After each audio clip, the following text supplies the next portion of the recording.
kemerdekaan Indonesia dikumandangkan oleh Insinyur Soekarno pada tanggal 17 Agustus 1945. Tujuan dilaksanakannya proklamasi sendiri adalah untuk terlepas dari jerat penjajah dan mencapai cita-cita bangsa. Kendati demikian, setelah peristiwa bersejarah itu terjadi, bangsa Indonesia masih harus melawan pertempuran di berbagai daerah. Lantas, pertempuran apa saja yang terjadi setelah peristiwa proklamasi ini? Simak video berikut untuk mengetahui apa saja yang terjadi setelah proklamasi. Pada tanggal 9 Oktober 1945, Sekutu mendarat di Medan dengan dipimpin oleh Ted Kelly. Hal itu diikuti oleh NICA atau Netherlands Indies Civil Administration yang menurunkan pasukannya di bawah pimpinan Westerling untuk mengambil alih pemerintahan. Melihat kondisi ini, para pejuang Indonesia segera membentuk Tentara Keamanan Rakyat atau TKR. Akibatnya, pada tanggal 13 Oktober, terjadi perlawanan rakyat terhadap Sekutu di Medan, Sumatera Utara, sehingga dikenal sebagai peristiwa Pertempuran Medan Area. Pertempuran Ambarawa terjadi pada tanggal 20 Oktober 1945 ketika Sekutu di bawah pimpinan Brigjen Bethel mendarat di Semarang. Setelah itu, mereka pergi ke Magelang dan membuat kerusuhan di sana. Peristiwa ini lantas membuat masyarakat memboikot dan melakukan serangan balik terhadap Sekutu. Alhasil, para Sekutu terpaksa mundur ke daerah Magelang dan mulai melawan rakyat pribumi. Pengejaran dan pengepungan dilakukan oleh Tentara Keamanan Rakyat di bawah kepemimpinan Kolonel Sudirman. Pertempuran pun pecah selama 4 hari, 12–15 Desember 1945, yang kemudian dikenal sebagai peristiwa Pertempuran Ambarawa. Pertempuran Ambarawa dimenangkan oleh Tentara Keamanan Rakyat pada tanggal 15 Desember 1945. Peristiwa Bandung Lautan Api. Bandung Lautan Api terjadi pada 13 Oktober 1945, di mana pasukan Sekutu diboncengi NICA tiba di Bandung. Alasan Sekutu menduduki kota Bandung karena hendak melucuti dan melawan tentara Jepang. Sebulan setelahnya, yakni pada 27 November 1945, Sekutu mengeluarkan ultimatum agar rakyat Indonesia segera pergi dari area Bandung Utara, tetapi ditolak. Di sisi lain, pejuang Indonesia juga bingung untuk ikut perintah yang berbeda dari Jakarta dan Yogyakarta. Pasalnya, pemerintah RI dari Jakarta menginstruksikan agar mereka tidak pergi dari Bandung.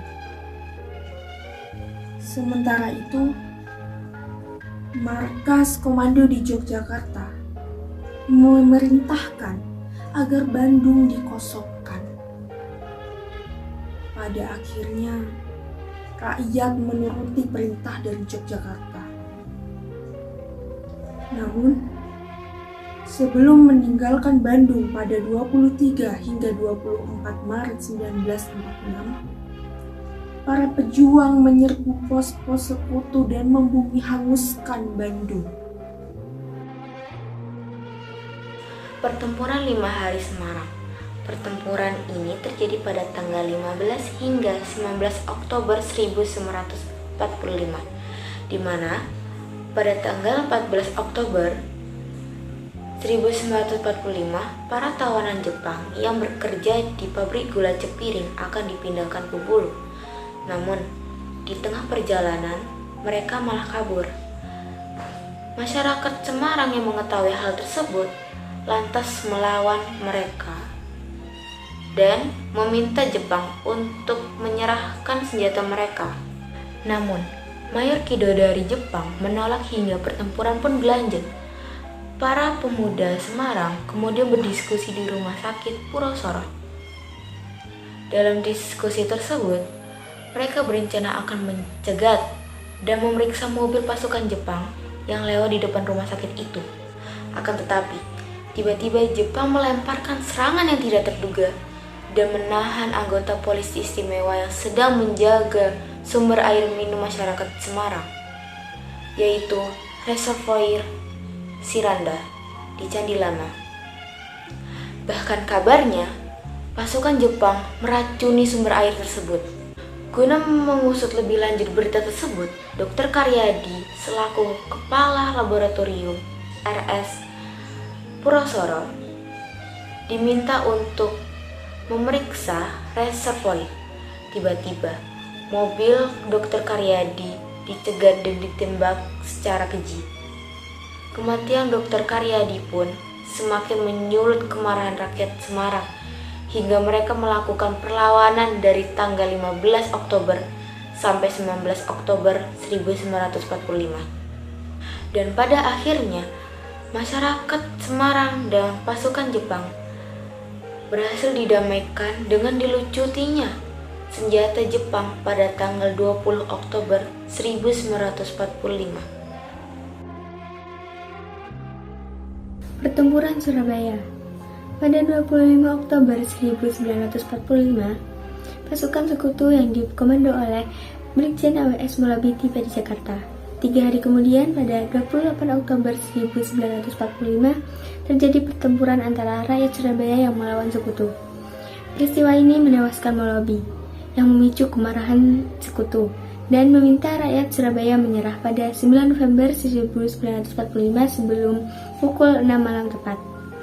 Apabila ultimatum tersebut tidak dituruti, maka sekutu akan menyerang Surabaya pada keesokan harinya. Rakyat Surabaya memilih tidak mengindahkan ultimatum tersebut dan dengan penuh semangat melakukan perlawanan terhadap sekutu.